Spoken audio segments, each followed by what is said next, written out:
Wo, ṣé mo kò tí ṣe ti pẹ́? Ṣé mo kò tí ṣe ti pẹ́? Wá, gbogbo nonsense tó máa mi ṣe, má mi ṣe ayẹ o. Èmi ò ṣe àwọn ọkùnrin tó bèrè máa mú mọ́lẹ̀ o. Sí, èmi ò sí nílò àwọn ọpọlọ wò wá o. Tó bá feel pé o lè gbọ́ sọ́tọ́lé lọ́wọ́ àwọn kan gbogbo sọ́nà lè wọn lọ́wọ́ kó o ṣẹ́rú bírù tèmi o. Ṣùgbọ́n àdùṣà, o mọ orí ẹ̀ tí mo jẹ́ wọn tó ti rí mi. Ṣé o pọ̀ sí mo fọ́ mi? Mi ò láìsí o. Tó bá ṣe pálapàla wà láì máa nù ẹ̀ bàjẹ́ ni. Màá nù ẹ̀ gbogbo wà láì àwọn òbí ẹ̀ gan wá ṣe ẹ̀ mọ̀. Wà lọ́nà àwọn family ẹ̀ not me. Excuse me, tún sọ lẹ́ẹ̀kan sí. Àní àwọn family ẹ̀ kò lọ́nà not me. Yéé. Tó lè wọ́n kọ́ mi ò fi family mi ṣeré. Èmi kémi lọ́nà àwọn family mi. Yes. Kémi lọ́nà àwọn family mi. Yes. Ó ti àwọn èrè àbí. Sọ́kọ́ mi ò tó bẹ́ẹ̀ tí màá ní fọ́ orí ẹ̀. Wàláì ò tó bẹ́ẹ̀. Ó ti ti bẹ̀rẹ̀ o. Ó ti ti bẹ̀rẹ̀ o. Máa pè lọ fi ṣe ó ti ti bẹ̀rẹ̀ o. Wà á pè lọ fi. Máa pè lọ fi. Ṣọgbádùn. Ó ti ti bẹ̀ lọ fi máa pè lọ fi ṣe o. Jẹ́ ìsọ̀kan fún ẹ, torí màá gún ẹ, o kò máa kún náà fi jìyà ni, torí màá gún ẹ, wàhálà máa kún náà. Wàláì ò tó bẹ́ẹ̀. Èmi. Ó tó bẹ́ẹ̀. Ó tó bẹ́ẹ̀. Ọlọ́run àwọn ọmọ òun kìí balẹ̀ gún ẹ. Ó tó bẹ́ẹ̀. Ọmọ òun kìí balẹ̀ gún ẹ. Ó tó bẹ́ẹ̀ sẹ́.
jẹ́ kó lọ fi gògùn yẹn kọ́. Irọ́ ọ̀rọ̀ mi ni fi gògùn mi ti báwo. Ó ṣe lè fi gògùn, ó yẹ kó mọ̀ pé ó ń ṣeré ni náà kò mí ni. Yeah, because ẹni tó ń bọ̀ rẹ̀ tó ń raṣọ fún tó ń tọ́jú ẹ̀ tó ń ṣe everything fún. Ṣé máa lóun fẹ́ gun ni? Máa take it easy o. Anita, ó ń fi gòbá ṣeré. Jọ tó yọ Ọlọ́run ṣé èèyàn máa fi bọ́dákú ṣeré ni? Ṣé kò wà nínú nǹkan téèyàn máa fi ṣeré ni? Àbí ó jọ nǹkan tí olólùfẹ́ méjì fi máa ń bára wọn tagé ni? Ìgò. Ṣé orí láti ìgbà tí èmi ti rí bọ̀bọ̀ Kọ́láwọlé yẹn? Mi ò rí wà rere lára ẹ̀. I am telling you, bọ̀bọ̀ yẹn ò nice rárá. Ọlọ́run. Èmi ò rí wà ọmọlúàbí kankan lára ẹ̀ o. In fact, ìwà jàgídíjàgan ẹ̀ ó ti pọ̀ jù. Bẹ́ẹ̀ ni mo sọ. Láyé tá a wà yìí. Níbi tí àwọn ọkùnrin gidi wà nígboro tó ti ń pampa obìnrin, tó ti ń kẹ́ obìnrin, tó ti ń ba obìnrin jẹ́ pẹ̀lú gbogbo nǹkan. Abọ́ ọmọ bó ṣe ń lọ ni.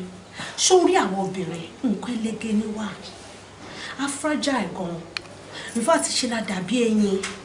Ó yẹ kó máa kẹ́ wa ní bí ọmọ tuntun. Ayé ò na obìnrin mọ́ ń sìn yìí. Because ọkùnrin pọ̀ nígboro. Ṣó ti yé ẹ? Wo Victoria, ṣó fẹ́ gbọ́ advice tí mo fún ẹ? Ṣó fẹ́ gbọ́ candid advice tí mo fún ẹ? Ṣó mean the best thing for you is to leave that guy. Ṣé orí bíbẹ́ lóògùn orí fífọ́ ni? Because ọ̀rọ̀ ṣẹlẹ̀ ta ìṣẹ̀lẹ̀ oní kò fi sílẹ̀. Jọ tó bá fi sílẹ̀ ṣó fẹ́ ṣọkọ fún ni àbò fẹ́ wọkọ̀ fún ṣàlàyé fún mi because I don't understand. Ṣé èèyàn máa rí irú ọmọbìnrin tó rẹwà, tó pupa, tó lẹ́wà báyìí? Ó máa sọ wípé òun ò rọmọ ni. Ní ìdá tí wọkọ̀ fún. Tó bá bọ́ sí ìgboro ayé, ó máa rí ọkùnrin gidi tó máa appreciate ẹ̀ jù bọ̀ ní sáǹsì yẹn.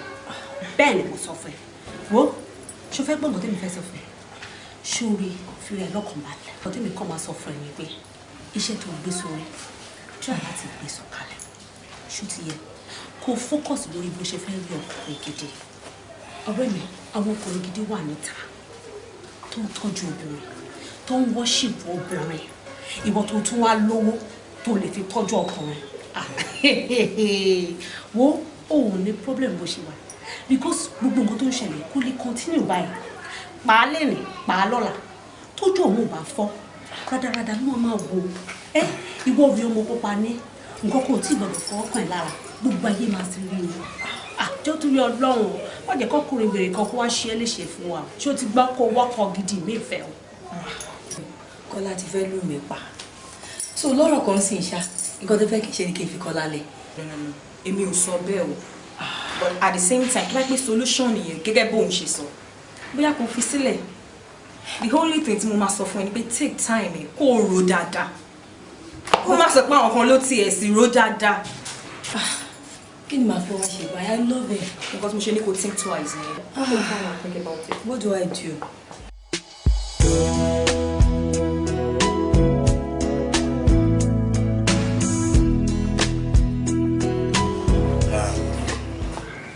Olólùfẹ́ mi. Yes, dear. Sórí èṣù lágbára ni ọ̀dọ̀ tó gbàlà. Àti pé pàápàá sórí ibi tó bá dùn báyìí lèṣù máa ń fẹ́ bàjẹ́. Tí ò bá ṣe bẹ́ẹ̀ ni pé kí n máa nù ẹ́. Babe, gbogbo bí o ṣe ń nù ẹ́ yẹn kò yé mi náà. I don't understand it. Mo wá fẹ́ kó dáríjì mi. Sórí tí ẹ̀mí yẹn bá kọ̀ ti kó sí mi nínú báyìí. Beat her up, kill her. Bó ṣe máa ṣe mí nìyẹn. She understand? But mo promise ẹ pé láti sìn, I swear down, I won't touch you again. Mi ò ní fọwọ́ pọ̀ ẹ́ mọ́ láíláí. But bó ṣe máa ń wí all the time nìyẹn. Ìfẹ́ mi, mo mọ̀, but trust me, this time it is for real. Mi ò nínú ẹ̀ mọ́. Ṣorí tí èmi Kọ́láwọlé ọmọ Razak tí n bá tún wá fọwọ́ kàn ẹ́ kí gbogbo. It's okay, please. It's okay. I believe you.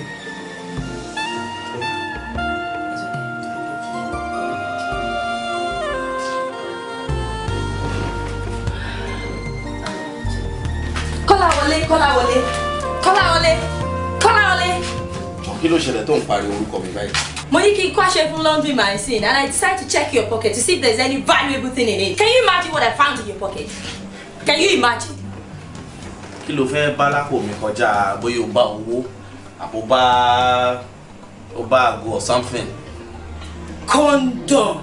I found this in your pocket. This. What is this doing in your pocket? Tell me. Can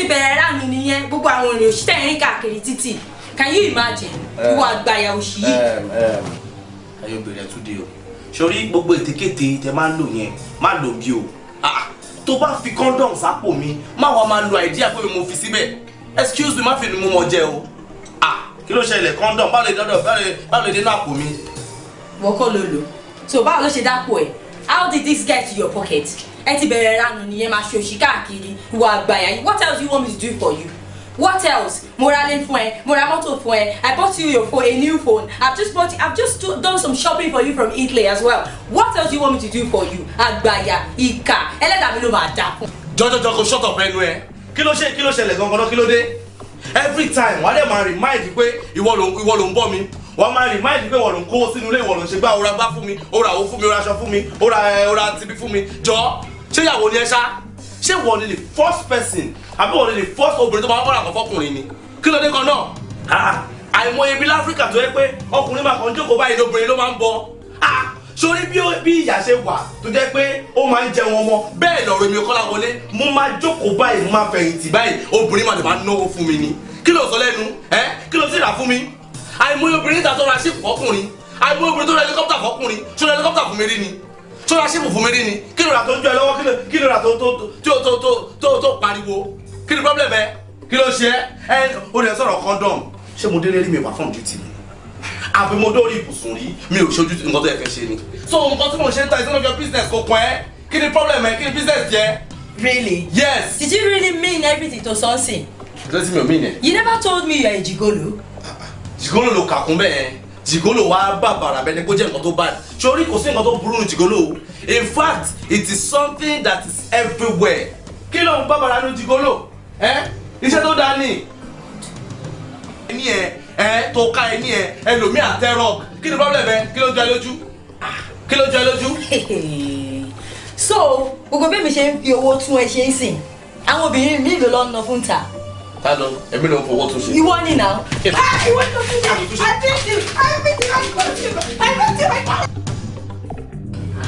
But Victoria kí ló ṣe tó fẹ́ fi ìrònú ṣe rẹ̀ léṣe tó bá wà sí lórí ọkùnrin kan ṣoṣo fún un ẹgbẹgbẹ̀rún ọkùnrin báyìí ló máa kọjá lórí ìsàrè ó jẹ́ má para ẹ̀ o àbẹ́yìn ò bá sọ̀rọ̀ ni. Ọ̀rẹ́ mi. Ṣé bá sọ̀rọ̀ àbẹ́mi ò bá ẹ sọ̀rọ̀ ni. No, sọ fún wọn ṣé mi ò bá ẹ sọ̀rọ̀ ni. Ọlọ́run ṣe ibi tá a jọ jókòó sí lọ́jọ́ kìíní àná náà tí mò ń bá ẹ sọ wípé bọ̀bọ̀ Kọ́láwọlé ẹ̀mú kò gidi ni is an animal. Ipe kò fi sílẹ̀ kó máa bá tiẹ̀ lọ ṣé mi ò sọ fẹ́ wípé kò fi sílẹ̀ tó bá jẹ́ pé o ti gbọ́ràn sí mi lẹ́nu lọ́jọ́ náà lọ́rùn tó ti fi bọ̀bọ̀ yẹn sílẹ̀ kò ní wá ṣe nǹkan tó ṣe fún ẹ tó máa dùn ẹ lọ́jọ́ yìí ni àmọ́ mi ò yé ẹ bá wí àwọn àǹtí àníta bẹ́ẹ̀ ni ẹ̀yin ni àwọn náà ní kó sọ̀rọ̀ ẹ̀ ní sílé ní jẹ́ òun pé kó think twice wọ́n ní ẹ pé kéré kan ìgbà àgbo kóró dáadáa kó ṣe gbà wọn ọ̀rọ̀ tó dẹ̀ wá lẹ̀ kó ń ṣe nǹkan téèyàn lè rò téèyàn bá rò ó máa ṣàn bí gbẹ̀gìrì ni. Ọ̀rẹ́ wa jọ nítorí Ọlọ́run ó tóbi tó bá dé kí ló mí pé mi ni mo ní kó má ṣe nǹkan tó sọ ẹ gbà mí jọ sọ fún mi kí lẹ̀bi mi nínú ọ̀rọ̀ tó wà ńlẹ̀ at least àwọn àgbàlagbà ló máa ń sọ wípé tó bá kọwájú sí ẹ kó ta tó bá kẹ́yìn sí ẹ kó ta tó bá kù ọ nìkan kó tẹ̀rọ ara ẹ pa and that was what I did mo sọ fún mi ní kó ro dáadáa jọ tó náà mi ò like ẹ o bàbá ń sọ̀rọ̀ ẹ jẹ́ kó máa yẹra wa o I don't like it. nǹkan tí mi máa sọ fún ẹ torí tẹ́ ṣe bá gbéyàn ṣubú èèyàn máa ń tún bù ni kó wọ́kùnrin mi kó move on pẹ̀lú láìvẹ́ ṣó wá fẹ́ ṣe rẹ léṣe ni ó máa move on pẹ̀lú láìvẹ́ ni òkòzó ò lè wá báyìí títí ayérayé náà kò possible. ẹ wo ṣé ní gbogbo ìtẹ́ ìsọ látàyẹn kò kàn mí mo ti rò dáadáa mo dẹ̀ ti pinnu lọ́kàn mi pé mi ní kankan bá ọkùnrin kankan ṣe mọ́. Yes. ọ̀rẹ́ mi decision tó serious ló fẹ́ make yìí o ò fẹ́ bá ọkùnrin kankan ní àjọṣepọ̀ mọ́. Yes. ìyẹn ò possible ọkùnrin dá ọkùnrin ò dá we cannot do without them. Exactly. We can't live without them. A ṣì need wọn nínú life wa. Àbí ẹjọ́ torí Ọlọ́run kí ni tá à ń sọ ìṣòro ìjẹun lómi. Ó sún mi o. Àbí yàn lè ti ṣùkọ́ àgbàdo bọ̀ ni. Àwọn fẹ́ bá sínú ẹ̀ ni. ọ̀rẹ́ mi. ṣé rí o èmi ní tèmi o ọlọ́run ò ní yọ kíní tá à ń sọ ìkúrò lọ́rọ̀ mi.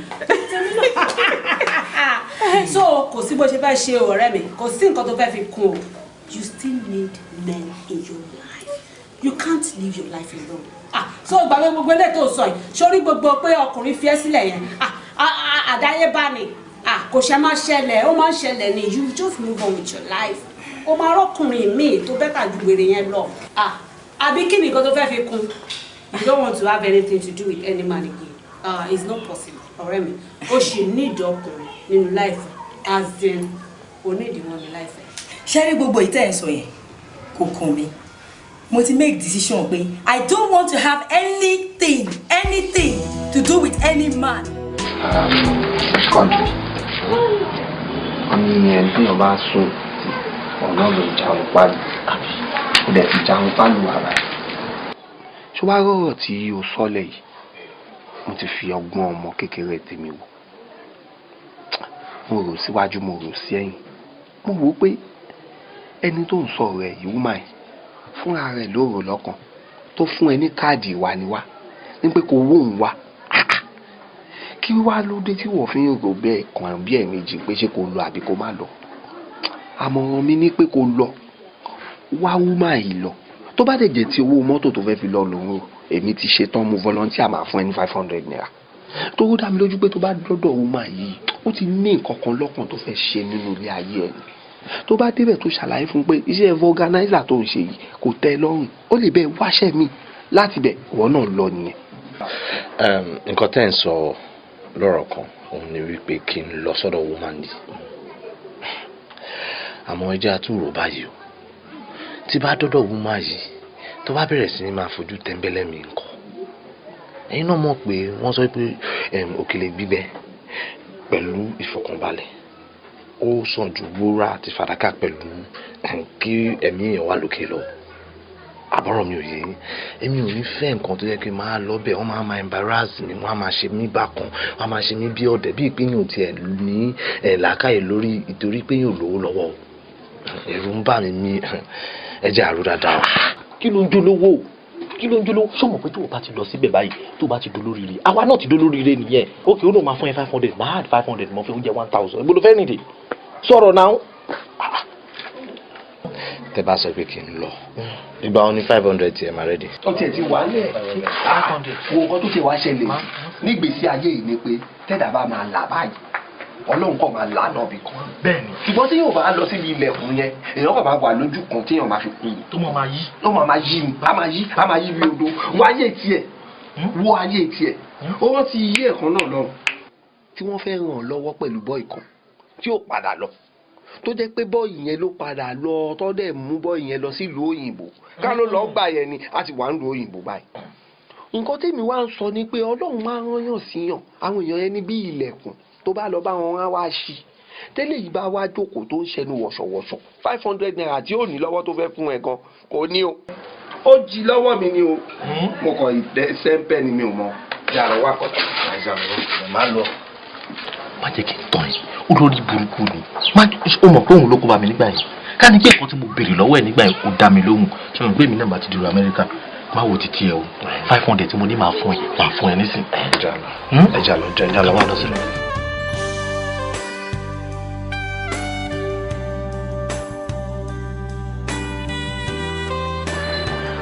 Kókó. Ọ̀rẹ́ Anita. Bímbọ̀ báwo ni? Mo wà ókè wọ́n kọ́. Kí ló ṣẹlẹ̀ bó lè fi ń dàbọ̀ o? Àwọn akọ̀ jáde káàkiri adẹ̀ríká lọ́jọ́ ẹ̀. Ìgbádùn lẹ́yìn méjèèjì wa. Ọlọ́run owó tẹ̀ ti rẹ̀ mi mo ṣe rọra kájọ. Bẹ́ẹ̀ ti ẹ̀rí kò kí yé má rẹ̀ àbí? Èmi nìyẹn. That reminds me. Bá a ṣe ń wọlé bọ̀ a rí nànà títí kan sálẹ̀ àbí? Akànrí ó dúró sẹ́nu gate. So àwa dẹ̀ wò pé báwo ló ṣe rí báyìí, it looks so dirty just like a nuisance. So àwa kàn ní kó ṣáà máa lọ, a ṣáà lè dànù. Àbí in short àwa lè dànù. Honestly mi ò mọ nǹkan tí mo lè fi qualify guy yẹn. Kò jọ mechanic. kò jọ bricklayer. In fact, guy yẹn stink. Bí mo ṣe dúró sẹ́gbẹ̀ẹ́ báyìí tó bá rí bó ṣe ń rùn sí mi. Mo ní ìdàtí yẹra fún ni. Nǹkan tó ṣe wá fọ́ ni ẹ ó bá mú káàdì ẹ dání kinní kan. Tó ti rí mọ̀ fáwọn guys yẹn máa wà desperate tó lè jó ṣàlọ́ wá anywhere ṣá. Tó mú káàdì ẹ dání pé kinní kan. Mi ṣàkọsẹ̀. My card. Ìgbà lọ́wọ́ ẹ̀. Ẹ náà mo wà surprise ọgbà tí mo rí pé káàdì ẹ̀ ní àwọn kan máa lórí lọ́wọ́ ẹ̀. Quadri nìyí. Èmi mo fún káàdì mi náà ṣe máa lè lọ. Call what? Quadri. Má sọ fún mi pé o mọ ẹni yìí rí o. Mo mọ̀ náà. Ẹ̀yin lady ta ló rán yín iṣẹ́? Èmi mo fún káàdì mi náà. Ṣé bí last time tí mo lọ ṣe tires mi lọ́dọ̀ organizer ni now. And I see him as somebody who is educated. Mo dẹ̀ wò pé kí n assist ẹ̀. Ọ̀rẹ́ wa kí ló dé? Assist ta ni? Jọ kí ló kàn tiẹ̀ pẹ̀lú pé organizer lẹ́nìkan ó kàwé? Máa gba mí kẹ́ ẹ̀ ṣé o mọ̀ pé ríyàn bẹ́yẹn ó máa desperate gan ni. Ríyàn bẹ́yẹn ó lè ṣe anything láti make owó. You should know better. No, kò make sense kó máa associate rẹ̀ pẹ̀lú ríyàn bẹ́yẹn. It doesn't make any sense. Àbí ọ̀rẹ́ mi kí but ṣé nǹkan tí mo ṣe ìbàdàn sí mo rí pé ó need assistant mo dẹ̀ ní kí n assist ẹ̀ I mean tí gbogbo àwọn olówó bíi tèmi báyìí bá assist àwọn tálákà ìlú wa ìmọ̀ máa dá sí I mean the society will be growing. tó bá tẹ̀ fẹ́ assist àwọn èèyàn ó ṣe gba motherless home lọ kó lọ ṣàánú àwọn ọmọ tí ò ní ìyá tí wọn ò ní bàbá jùrù gáà yẹn lọ èmi sọ fún ẹ o tán bá ti gbá ẹ kó má sọ pé yẹn kinní kan gbá kan àwo kan gba motherless home lọ tó bá fẹ́ ṣàánú torí mo rí pé o ní àánú lójú ó bẹ́ tà kó lọ ṣàánú àwọn ọmọ tí ò ní ìyá tí wọn ò ní bàbá ṣé o ti gbọ́. pẹ̀jú bọ̀bọ̀ ó lè gold digger tó fẹ́ help yẹn lọ. mo sọ tèmi ṣá. No, don't talk about him like that. ìfẹ́lẹ̀ o ọ̀rẹ́ mi ìfẹ́lẹ̀ o.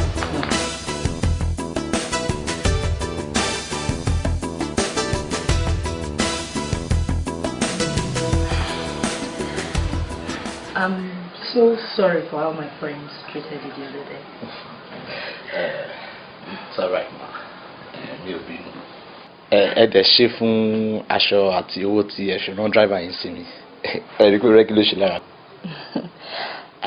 Kí ni orúkọ yẹn again? Quadri lorúkọ mi, ma. Quadri. Mùsùlùmí ni ẹ o. Wow. What's your qualification again? Actually, I have HND in Business Administration, ma. HND in Business Administration? Wow, that's interesting. But kí ló wà fà bí tí mo ti rí lọ́jọ́ yẹn tẹ́ ẹ̀ ṣe organizer? Iná ọmọ ọ̀rọ̀ ìlú wa yìí tí ọmọkùnrin bá fẹ́ jalè iṣẹ́ tí wọ́n wà nílé ló máa ṣe. Bẹ́ẹ̀ni, òótọ́ ni. But tẹ́ bá láǹfààní kí ló wù yín lọ́kàn yín gangan láti ṣe? Nǹkan tó wù mí lọ́kàn láti ṣe. Hello. Shola, Abita, Bimbo, where you guys coming from? Alpha Bim. Bulletin board ẹ kọ́ dodo tẹ̀rẹ̀ lọ́dọ̀ báyìí. Ó ga jàre. Bọ́lá ti gbòòrò ayé. Ẹ̀dùn tèé. Ṣé háìsì ẹ̀? Ó ga ọ̀. Àbí? Wájú àrí ẹ̀. Abẹ́rẹ́ mi. Kọ́dù ẹ̀ rí. It's alright, no problem. Take your time. Ilé máa bọ̀.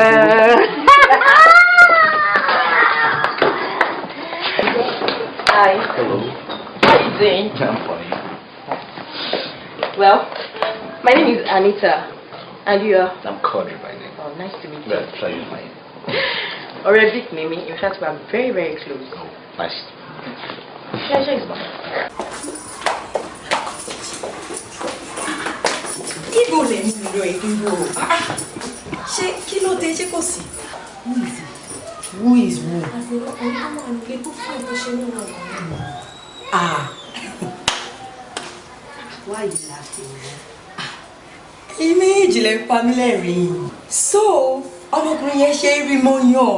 Ó dẹ̀ ṣe é mú yan gan. Àbí? Yes, of course. Ṣé tó bá sọ fún wa pé láti ló dà? Ṣé o fi pẹ̀lú òun dídùn pẹ̀lú ẹ̀ ni? Oh, ẹ fẹ́ sọ fún mi pé ìrántí ojú Quadri. Quadri. Is that his name? Yes. Ṣé bọ́mọkùnrin tó wá mi wá lọ́jọ́ sí tẹ gba káàdì mi lọ́wọ́ ẹ̀ tẹ́ ló ní dọ̀tí ni? Oh my God. Oh, Mide. Yes, of course. Mide ti cute. Mide ti fine. Kí ló wá ṣẹlẹ̀ ṣe lórí kó ní pink lips?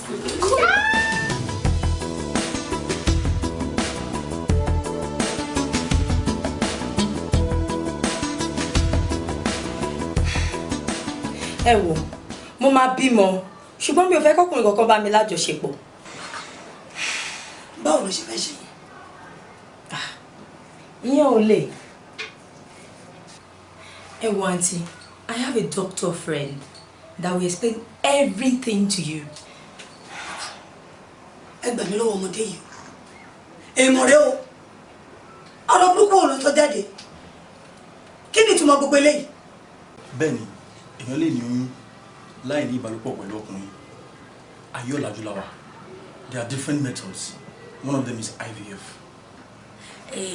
Kí tún ní kò yé mi nǹkan tẹ́ sọ? In vitro fertilization. Doctor, please explain well to her, please. This procedure involves taking an egg from our own ovary and fertilizing it in our own lab with a man's sperm. Then we place the embryo and the fertilized egg in your uterus. Jesus. Ọlọ́run ọba. Nítorí kíni? Kí ló dé tẹ́ ìtàṣírí Ọlọ́run? Tẹ́ ẹ̀ tún di Ọlọ́run síta. Àṣírí Ọlọ́run bíi ti báwo?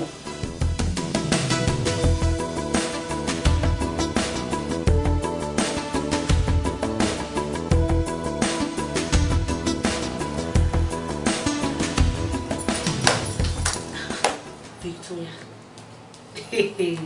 Dọ́rọ̀ kí ni nǹkan tó ń sọ tí ó dùn mí lọ?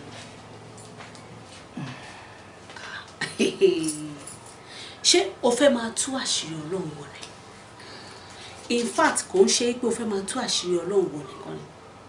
Ó dàbí ẹni pé o ti fẹ́ máa tú ṣe Ọlọ́run tí ò dẹ̀ possible. Iṣẹ́ Ọlọ́run nìkan. Dúró Victoria. Ta ló fi ti ẹjọ́? Ọwọ́ ta ló ti bá? Ibo ló ti kó? Kí ni ká sọ wípé ó ṣẹlẹ̀ sí ìgbésí ayé ẹ̀?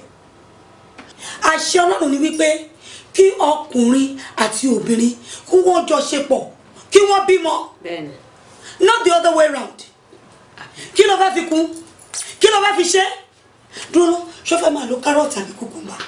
Bí yóò fẹ́ lo ṣùpọ̀ àgbàdo. Ṣó wà òkè? Ẹ wò, aunty, nǹkan tí máa ṣe ni I've made up my mind. Bọ̀ ní sùúrù, kí ló ń ṣe é gangan? Everybody bẹ́ẹ̀ sọ̀rọ̀, ó ṣe nǹkan tí máa ṣe, nǹkan tí máa ṣe ni. Táwọn bá tiẹ̀ bẹ́ẹ̀ sọ̀rọ̀, ṣé aunty fẹ́ bẹ́ẹ̀ sọ̀rọ̀ tì ní? Kí ló ṣe é? Èmi ò mọ̀ ní tó fi ti ẹjọ́. Wo o tiẹ̀ ní choice, o dẹ̀ tó bẹ́ẹ̀. Torí kò ṣe pé ṣe ló fẹ́ gbé fáànù tó fẹ́ rí bò. Ọkùnrin náà ni àṣẹ Ọlọ́run.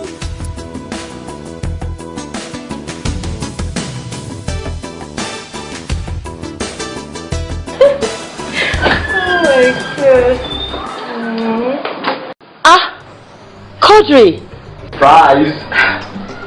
Say mommy, happy Quadri.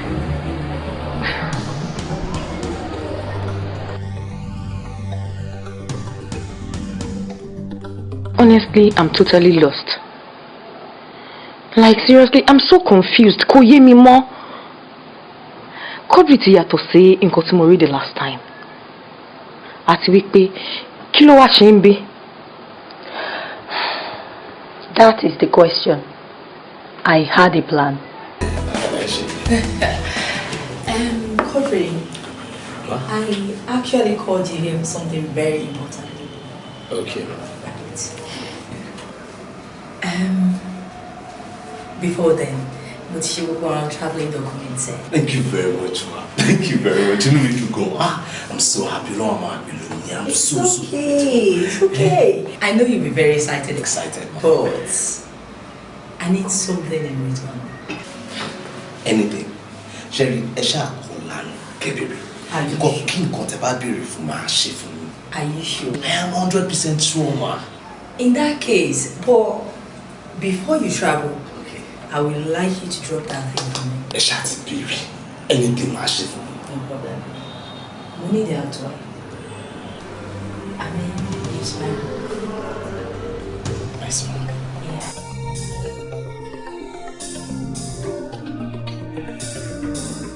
Yes! Here we go.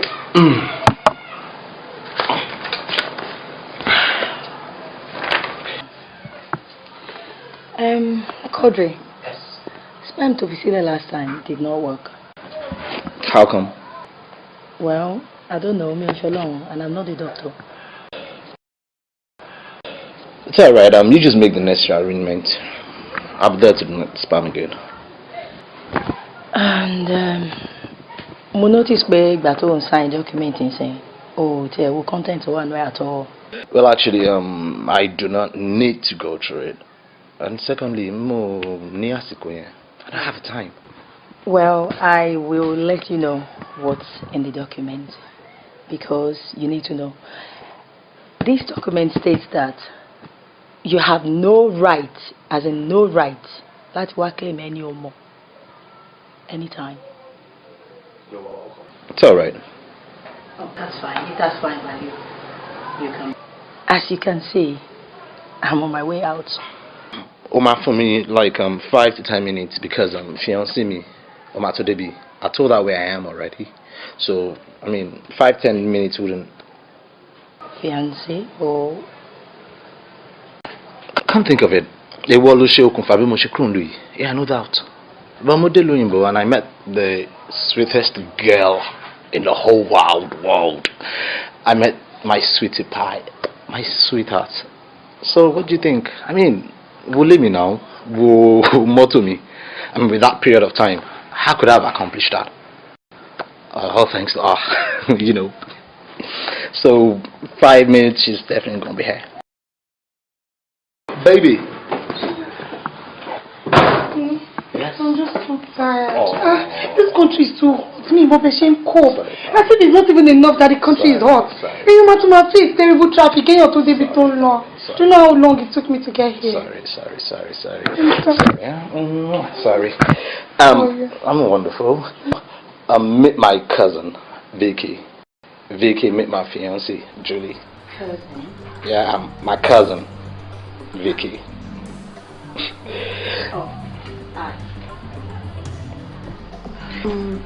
She will invite us to where do you are? Yeah, I'm of course more Tiffany invite though, but why? I would start telling her about it. Just try to create a time to be there, okay? Wedding? Yes, be getting married. Wedding, like wedding. Yeah. You don't get that. Anyway. Baby, please can we leave this? Yeah, sure. I was about leaving actually. All right. So we'll see you at our wedding. Take care of yourself, huh? Yeah, I'll see you, darling.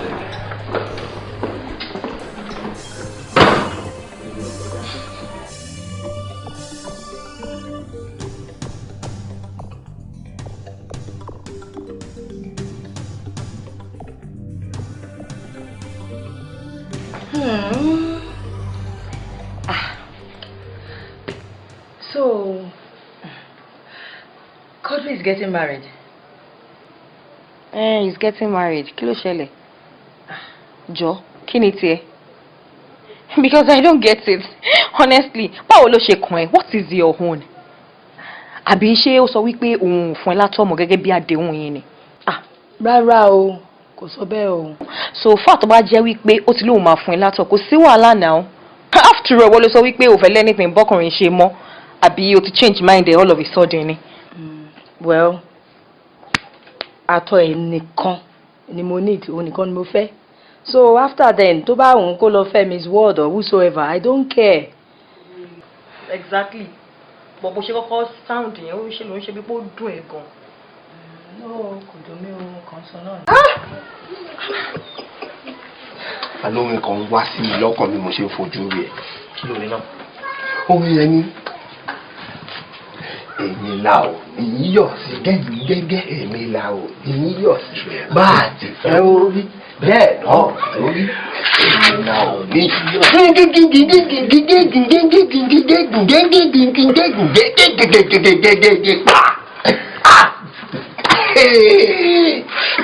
ìwọ ò lọ ò bọ̀ ó wá lọ bí ẹni tó lọ lásán ó gbé orúkọ bí ẹlẹ́nbi sórí ọ̀rẹ́ mi bó ti wá dáa fún ẹ yìí a máa dáa fún ẹ lọ òkè ló máa lọ òní wálẹ̀ láì ṣàfọ́jú ìwọ náà wo bó ṣe rí gbogbo ẹ ló ti yàtọ̀ yìí wo tàtú yẹn wáṣọ owó bàtà gbogbo ẹ dàbí expensive thing and doing owó dà owó owó. Kò kí wọ́kọ̀ ló máa sọ pé owó dáa nítorí pé wèrè fún ara ẹ̀ gan mọ̀ pé owó dáa. Wọ́n ayé ò ní bàjẹ́ ò ní sórí burúkú. Òbí bó ṣe wáyé bó ṣe dé sásìkò yìí dáa. Ó dáa yóò rí ìyá abílí nílé kejì lọ́hùn àmúrajà.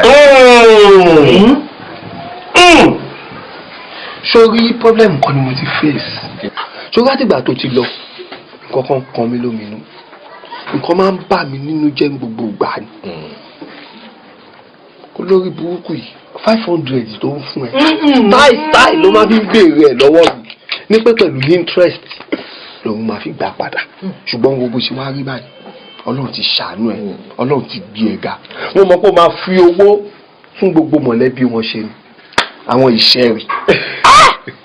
Ẹ̀rọ mi ìṣẹ́rì mo fẹ́ kẹ́ gbàgbé nípa nǹkan kan ṣọ́ mi yẹn nǹkan tí mo fẹ́ kẹ́ gbàgbé nípa ẹ̀hún ni wípé ẹ má rò bóyá ìtorí kẹ́ mo ti travel wípé a kì í ṣe nǹkan kan náà nǹkan kan náà ni wá ìtorí pé àjọ hustle láti bẹ̀rẹ̀ títí dé ìsìn ṣọ́ mi yẹn and mo ní fẹ́ kí ọ̀rọ̀ mi dàbí odò tó gbàgbé orísun débúrò odò náà ọmọ àgbà yẹn kí tó lọ sí màá fún yín ní àdírẹ́sì ilé mi anytime ẹ lè wá. Of course, why not? A lè tẹ̀dó síbẹ̀. As long as tẹ bá ṣe fẹ́. Mo fọ́. Jọ mi yẹn. And nípa ọ̀rọ̀ kan tí wọ́n sọ nísìn mo ní much lọ́wọ́ for now but fún yín bí 100,000. I don't get alert. God win. Aládùúgbò, I don't see alert. God win. God win! Oh, God win! Oh, God win! Dàlọ́ club. Club ọ̀sán wà. Ẹja àtẹ lọ kọ́tẹ̀ wọ́n pé níbo wọ táwọn. Kẹ́kùnlé gbọ́ kọ́sáwó tó wọ. Ìyá mi ní owó ti wà lẹ́. Sẹ́ni gbogbo ẹni àwọn ẹ̀kọ́ lè jà fún aládùúgbò yìí. Ó dé ọmọ àdúgbò ó ti dé báyìí. Já lọ́dọ̀ ló máa kọ́dọ̀ fún ọ. Bẹ́ẹ̀ okòrò alábàákọ́ ẹ̀wà èmi àti ẹni alábàákọ́ ara wa. But really, I'm okay, Molly. I feel like to mess up right now. And I cannot just thank you enough for everything you've been, everything you've been doing. Right from the States down to this country. You want it to know me. You want lie on me. I mean, look around me. You want to you want to corny in your got him for so you're from big way. Honestly. Wait. Are you trying to tell me how much you love me? Of course you know I love you. That means you're telling me something I already know. Come on now. Even if you don't tell me with your mouth, your expression says it all. And I like that. I'm sure you know I love you too. I know. Not at this level. Of course not. So there's nothing to talk about then.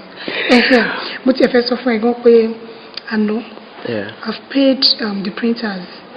To print every wedding one. Oh, okay, good. Yes, I've given them the money and Mommy said she's going to send down some money else as well.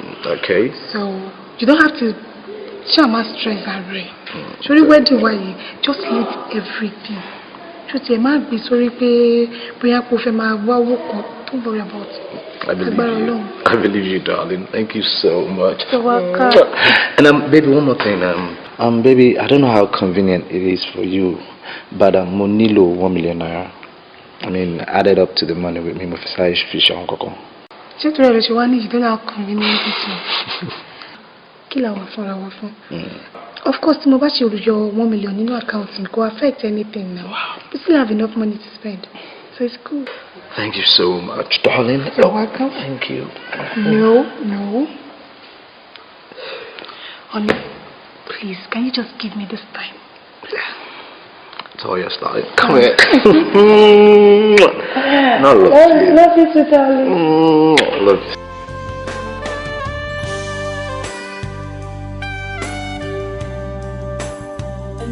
Oh, sure, yeah. And you know we had a deal, and Uti fulfilled part there. So, and besides, I drink every night. You drink every night? Yes, I do. I'm used to it. She. That's your coin. It's none of your business. So, I think. Show me Mama Lobai. ẹ má máa lọ because àwọn ìyàwó yín àti máa bẹ̀rẹ̀ yín lé. Really, that's my long to talk. So just take care of yourself. Please. Just go. Sorry. You take care, Ashwa. I'll see you later.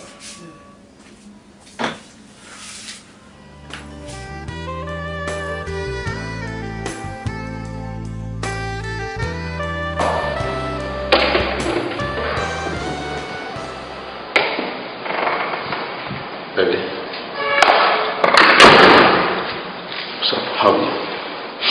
Excuse me, where are you coming from? Ibo lo ti ń bọ̀. Ibo lo ti ń bọ̀, sọ̀rọ̀. Just open your mouth and say something. You left me all alone in this house since yesterday and you're just coming back without a call, nothing. Mo tún wá pè é, no be switched off. Oh, dẹ̀ rò bóyá kò pè mí kó sọ bí tó lọ fún mi, àbí? Tí bá sọ̀rọ̀ ṣe máa sọ pé obìnrin ti dé o. Tí bá sọ̀rọ̀ máa ní pé obìnrin ti dé o. Kí ló fẹ́ tí mi ò ṣe fún ẹ? Why can't you just be satisfied with what you have? O tún ti kó o ti lọ bá àwọn ọmọ òṣì yẹn. Those riffraff, those dirty things, àbí? O ti lọ bá àwọn tí lọ ṣòṣì kiri. O wá ṣẹ̀ṣẹ̀ ń bọ̀ sí. Is that not it? See, okay, simple. Just explain yourself. Right now, where are you coming from? And my fault is that Muro, I'm going to get charged in traffic. I was scared. I didn't want to mess my phone up. But the whole people could about the mom said, "Boya, my bit in the charge," but there was nowhere. Huh? Baby, this is what I was trying to avoid. Come on, I'm so sorry. I'm more worried. Exactly. I'm cutting you the fake on going. I'm okay. You know they can reply. Oh, well, I'm on. She's alright. Are you sure? Yeah, come on, go see her. Okay. Maybe later in the day.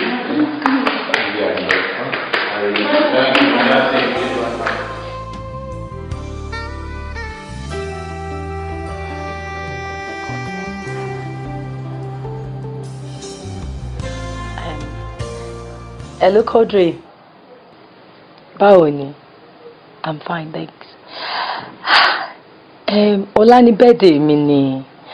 Mo kàn ní pé kí n rán ẹ létí pé kó má gbàgbé láti wá, according to what you said before. You're coming. Oh, ṣé gan. I'll be expecting you. Thank you. Good night.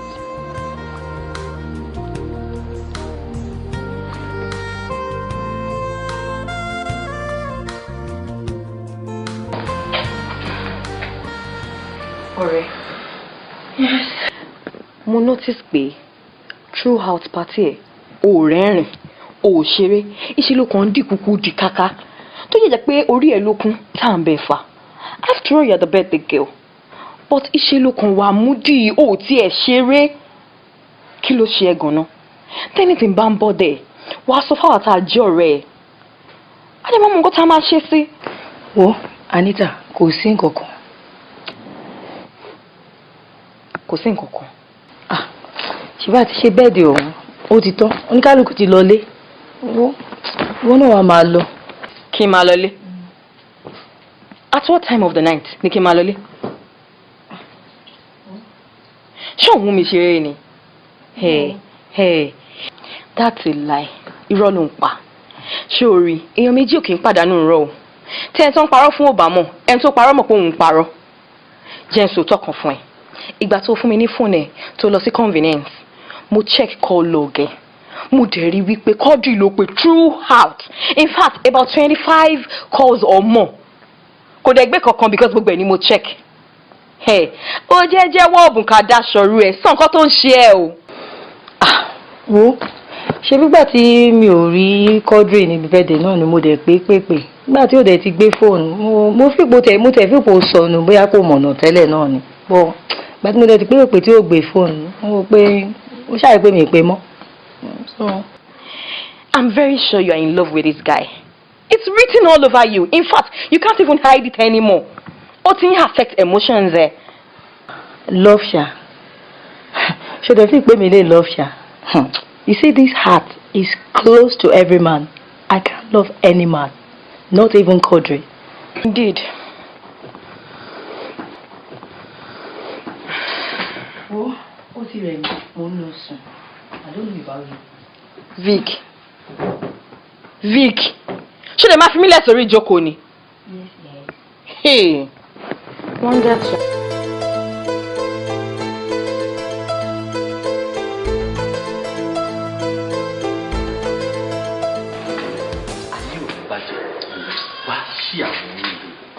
bàjẹ́ ò ní sórí burúkú sórí èyí tó dá nínú ìgbésí ayé ẹ̀ pátápátá ló mọ̀ sórí kò dídì kò kí torí ti bá ń ṣàdúrà bíi pé máa wọnú ẹ̀ ó máa dùn ní agbọ́rọ̀ Ọlọ́run ó máa dùn sórí ọ̀pọ̀lọpọ̀ ọ̀rẹ́ ló máa rí àwọn ọ̀rẹ́ tí ayé ò ti dá tó máa kó wọn mọ́ra ayé tí wọ́n dá okó wa mọ́ra ọkùnrin sórí bí àwọn olórí burúkú kan tó wọ́n bá ṣoríire tó wọ́n bá ṣoríire ó possible kan má rántí wa mọ́. òótọ́ ló sọ. tó ti yé ẹ. kò parọ́ èmi tó bá jẹ́ pé mi lọ́lọ́run gbà fún tó dẹ̀ yìí máa gbà fún mi kí wàá lọ wà ní position tó wà yìí lẹ́yìn ìwọ nìkan tí mo máa mọ̀ gẹ́gẹ́ bí ọ̀rẹ́ tájọ́ ń jìyà bọ̀ tẹ́lẹ̀ ká tó wá mú wèrè wọlé èmi ò lè rántí ẹ̀ o ọ̀rẹ́ olórí burúkú tó bá ń sèrè gun oore tó ṣe fún yàn tẹ́lẹ̀tẹ́lẹ̀ kò dá kéèyàn rántí ẹ̀ irú wọn máa ń padà balẹ̀ ayé èèyàn jẹ́ ni ọlọ́run wà ní jẹ́ kí oore tó ṣe yìí kó dìbì mú ẹ lọ́wọ́ nítorí lójú ẹ̀mí mi báyìí ọmọ yìí olórí burúkú pàtàkì of the year yìí kò ní padà fi orí burúkú tiẹ̀ fà ẹ́ wálẹ̀ èmi àti ẹnìkan máa jọ gòkè sí ni ọ̀rẹ́ mi mo dúpẹ́ lọ́wọ́ ẹ̀ mo dúpẹ́ gbogbo oore ńlá tó ń ṣe fún wa àwa náà rí nínú ilé ńlá yìí à ń wọlé à ń jáde kò síbi tá a lè wọnú ilé yìí kò sí oúnjẹ tó wù wá lọ́kàn tá a lè bọ́ sí kíṣìnì ká ṣe fúnra wa àwa náà rí la máa jókòó síbí inú yàrá gbogbo AC ní ìgbà ní òtútù àtúmọ̀ mú mi àtúbọ̀ síbí àwo DSTV àwo live football èyí tá a máa lọ fowó wò tẹ́lẹ̀ ọ̀rẹ́ mi ojú wa ní tiẹ̀ ọlọ́run tó ti wá gbé ẹ̀ga kò ní jẹ́ kó wálẹ̀ láìláì ṣé wàá rí tó bá rántí dáadáa gẹ́gẹ́ bí o ṣe mọ̀ mí mo jẹ́ èèyàn kan tó ní ìtìjú èmi ò sínú àwọn jẹgúdújẹrá mi ì sínú àwọn ajẹ kẹnumátì ó ti yẹ mo wò pé kò jẹ́ káwa máa lọ lọ́la ká padà sí ìdíṣẹ́ fọ̀gánáìzà wa tá bá padà síbẹ̀ a tún lọ máa ṣiṣẹ́ yẹn lẹ́kọ̀ọ̀kan a máa yọjú sí ẹ̀ àwa rẹ̀ à ní customer care number táwọn customer máa pè wá sí wọ́n lè rò bóyá a ti parí iṣẹ́ ń bẹ̀ ni kó má lọ́ọ́ nípa máa lùsù gbogbo customer wa tán. ṣẹ́rí ẹ̀yin ọ̀rẹ́ mi ẹ̀ ní padà sídìí iṣẹ́ yẹn yes mo ti ń rò tipẹ́tipẹ́ mo dẹ̀ ti ń try láti tu àwọn owó kan pọ̀ ṣọ́rọ̀ mi yẹ yín mo fẹ́ kí ẹ̀yin náà bẹ̀rẹ̀ business ni yes ẹ máa bẹ̀rẹ̀ business ti and nípa ọ̀rọ̀ accommodation yẹn mo ti bá àwọn agent mi sọ̀rọ̀ wọ́n ti ń ṣe findings lórí ẹ̀ so pending time tí gbogbo yẹn máa fi wà available ṣọ́rọ̀ mi yẹn ẹ̀yin lè wá ń bì now I mean rooms pọ̀ ń bì and mo lè sùn ju yàrá kan. èyí ní wo pé ìyàwó ẹni tó bá dé kó má di pé privacy o kò lọ racy o. máa wọrí nípa yẹn tó bá jẹ́ pé ọ̀rọ̀ ìyàwó mi ni àbáwá èmi ni mo fẹ́ náà she is a very soft person kò ní wà lára rárá ṣọ́ọ́ mi yẹn yìí ò ń ṣe big deal rárá. ẹ tún jẹ́ àdọ̀bálẹ̀ ó tẹ̀ ní ọ̀rẹ́ mi tẹ̀ tó fẹ́ ojú òní ti. àmín. ṣó mọ̀ pé láàrin ọ̀rẹ́ lọ̀rẹ́ wa ó dẹ̀ mọ̀ pé láàrin ọ̀rẹ́ náà láti yan best friend ó dẹ̀ mọ̀ bẹ́ẹ̀mi àti ẹ̀ ti jọ wà láti ilẹ̀ kó tó di pé a gba àwọn wèrè wọlé lórí ọ̀rọ̀ bísínẹ́sì tí wọ́n wá fẹ́ ṣe fún wa yìí tẹ́ kó jẹ́ bísínẹ́sì ọ̀tọ̀ọ̀tọ̀ kó ní kálukú wà lórí ilé mi ẹ̀ ó máa padà fi mọ arúgbó yàtọ̀ sọmọ gidi ni ó máa padà fi mọ ìyàtọ̀ ó mọ̀ yàtọ̀ sí ọmọ ni torí ọ̀rẹ́ mi jẹ́ kí bísínẹ́sì tèmi yàtọ̀ lọ́tọ̀ọ̀tọ̀. àwọn ọlọ́run akọ àtàjù máa ṣe. bí bísínẹ́sì mi ṣe báyìí. láti orí kálukú la wà.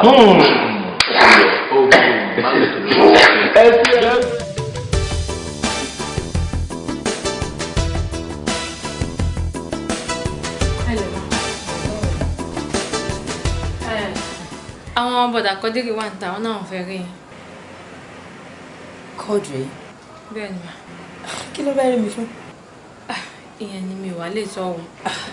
wọ́n sọ fún pé mo ti sùn àbí mo ti jáde. bọ̀dà mo bóyá nǹkan tí mò ń sọ òye yín dáadáa àwọn bọ̀dà kọ́dírì tó máa wá bí báyìí. go and tell him pé mi ò sí ilé. bọ̀dà kọ́dírì wọ́n ní sọ fún yín pé àwọn òsínlẹ̀ àbáwọn ti sùn. Sorry, no. kí ló wá bá yín ọjọ́ ẹ̀sà. what kí ló fẹ́ kí ló ṣe bí báyìí. Jáde síta lé mi Quadri, please get out. I can explain. Explain what? Explain that you're too proud to come to my birthday. Àbí tí onígbéraga ìyàwó ẹ tí ò tú òun lọ́rọ̀ owó ẹ láti wá síbi birthday mi àbí. That's an insult. Oh, really? Please, Quadri, get out of my house, please. Out! Out!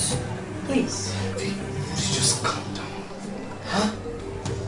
Calm down. Right? No, please, just go, please. Come on. Just go.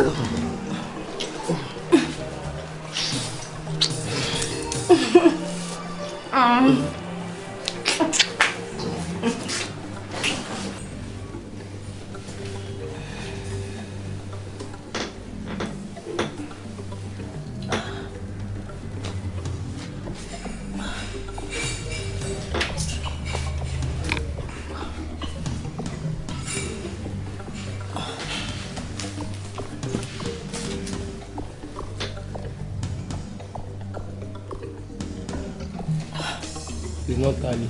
Use your 2 hands.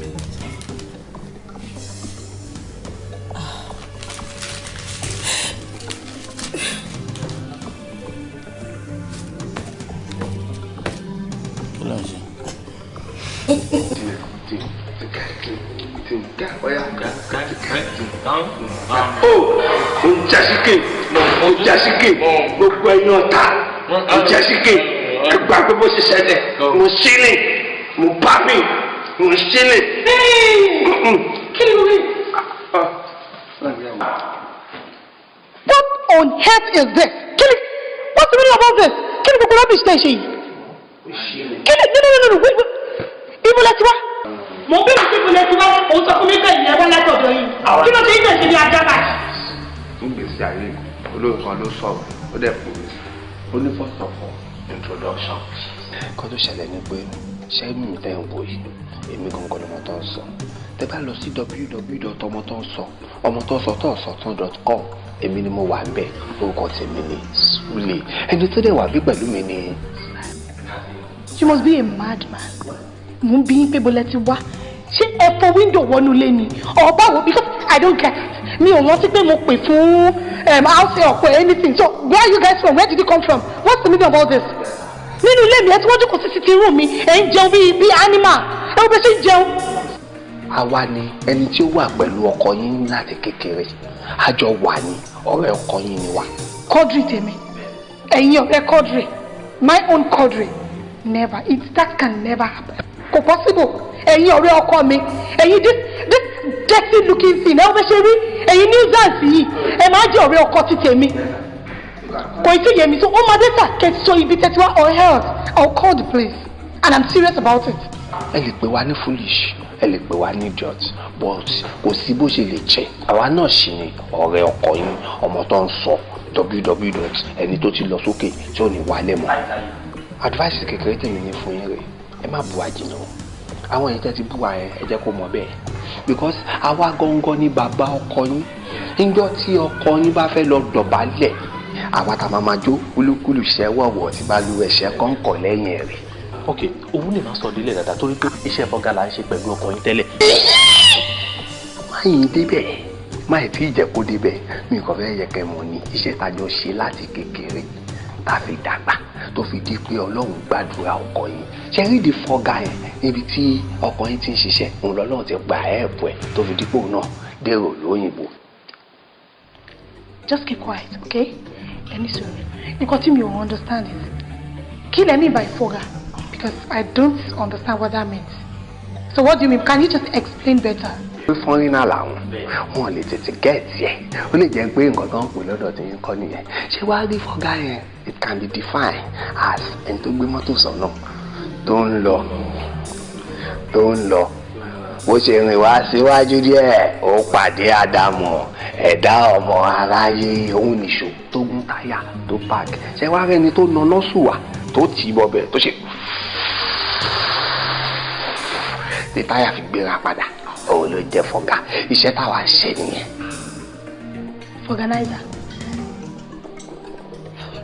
Organizer as in ọkọ ti tèmi my own country was a organizer. No, he is the former Assistant General Secretary of all organizers in the whole federation. Tell me that secretary or one assistant me. So only rank.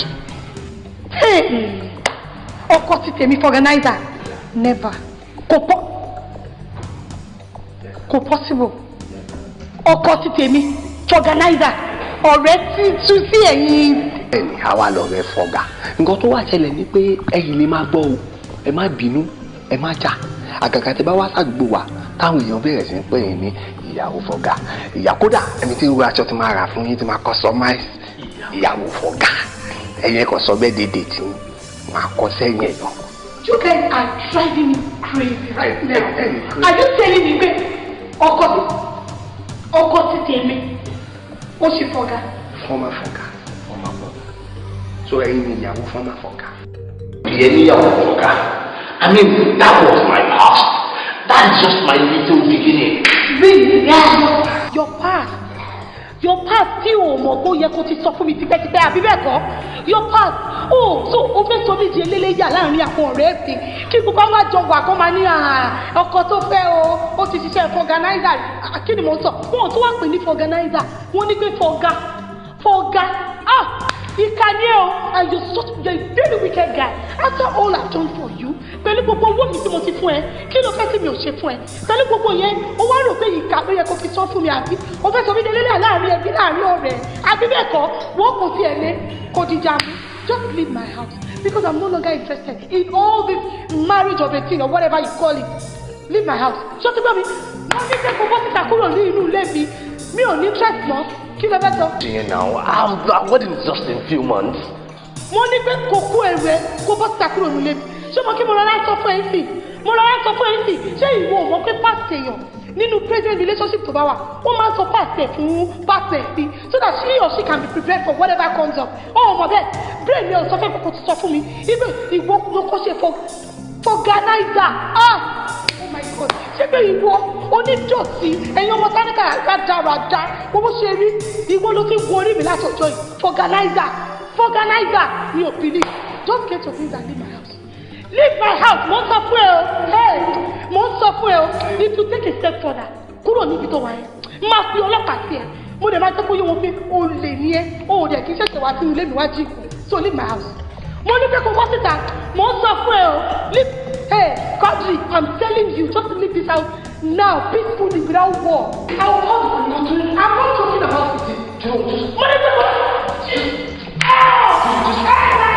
I will shout. Leave the house. Calm down. Leave my house. Èsì tó ṣe é tó fi lọ́wọ́ ṣe fọ̀gánáìzà. Òun náà máa ṣe é ká tó máa fi kú èrè. Tó máa kó jáde kúrò nínú ilé mi. Tálọ́ ti ẹ̀mọ́ kókó máa fi lọ́lẹ̀. Bóyá mo ní owó kan ló ṣe ń fẹ́ mi. I don't know if you kill me and inherit all my property. I don't want that to happen. So leave my house. Money people want to shout. Leave my house. I am so. Money people want.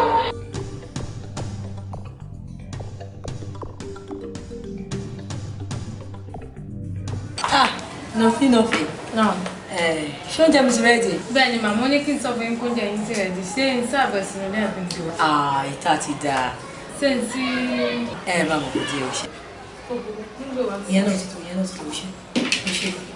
Ṣé ẹ máa gbélé ìtókù lọ ní? Ní òfin ilẹ̀ bó ṣe fẹ́ mo sí. Kódà ọṣẹ. Yẹ́sì. Mbọ́ ọ̀sẹ̀. Mo jẹ́ tán. Mo ti gbọ́ ọṣẹ.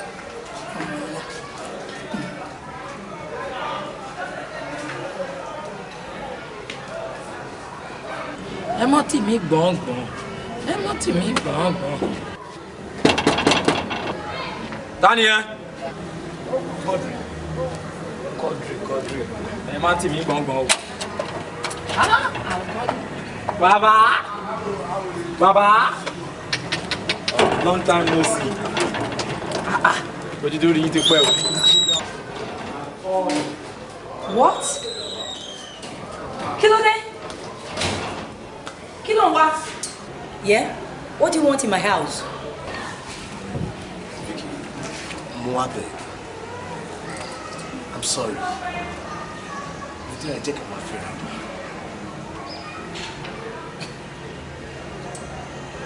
Kí ló ń bẹ̀ mí fún? I love you. what you say, I'm sorry, don't damage you. Right. Ìyàwó ẹ̀ ńkọ́? Well, she got to know about my little beginning as a vulcanizer and what if you mean don't really on damage you? Pé gbogbo ẹnu ẹ̀ sọ̀rọ̀. Please, you know what? Get out of my house. What? For your information, Quadri, I'm pregnant. Yeah. And you know what? I don't need any man in my life. You know what? Eh? Yes, you must be joking. You know what? Get out of my house. Out! Just get out. Security, please get this man out of my house right now. Out! I don't want to see you again. Please just go. Go. Out. I just get out. I love you. Get out of my house! I don't want you. After embarrassment, what is next? Thank you. Baba. Man, you say out? Yeah, just get this man out of my house. I don't want to see him right now. Out, please. Victoria, please. Oh, please, just go. I don't want to see you again. Uncle Godfrey, please go. Uncle Godfrey, please go. Don't beat me. Please go. God, out. Vicky, why you play with my salary? Go. Just go out. Get out. Out of my compound.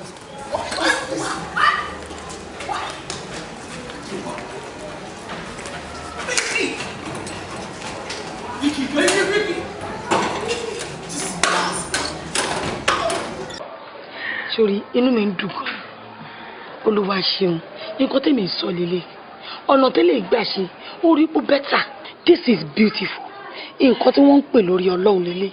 Eléyìí sì àrídùnnú àríyọ̀ ni because ó wá lọ́nà tó yẹ kó wá. A lè máa nítorí pé ayé ọ̀làjú la wà ká dẹ̀ mú gbogbo nǹkan ká dẹ̀ sọ ti di ayé ìsìn ká dá gbogbo ẹ̀rú. Inú mi dùn sí eléyìí o. Ọlọ́run Elédùmarè kò wá ní ṣe lóhun nìkan. But èyí tí mo tiẹ̀ torí ẹ̀ wá bí òun ni ti Quadri. Mi ò láì bó ṣe ṣojú. Ọdún mi o tó ṣe ń bẹ́ẹ̀ tó dẹ̀ fà kékọ́rí tó lónìí gbà tó lónìí gbọ́ dúró ná ṣó ti rí bàbá mi fọmọ yìí. Ẹ wo àǹtí èmi àti Quadri we had an agreement. Kòun gan-an lè sọ pé òun fẹ́ wá claim ọmọ nbì kan ajá sì yín ló meworo sì yín lé. Are you saying that you cannot find a place? Because I want you to find a place in your heart to forgive him. You can do that. Ẹ wo tẹ́ bá ti gbọ́ tèmi mo ti gbọ́ yín.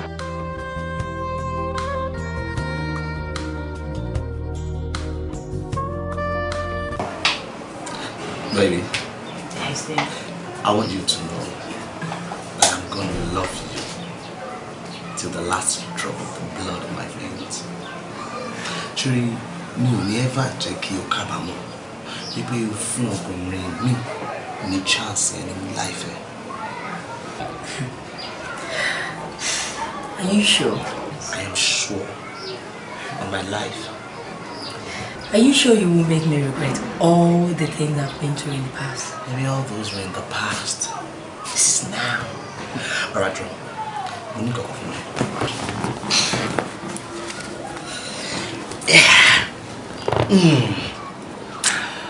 Vicky, will you marry me? Yes, of course I will. That's my girl. Come on.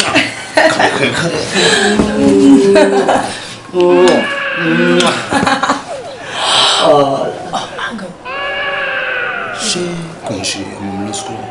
Baby, come on.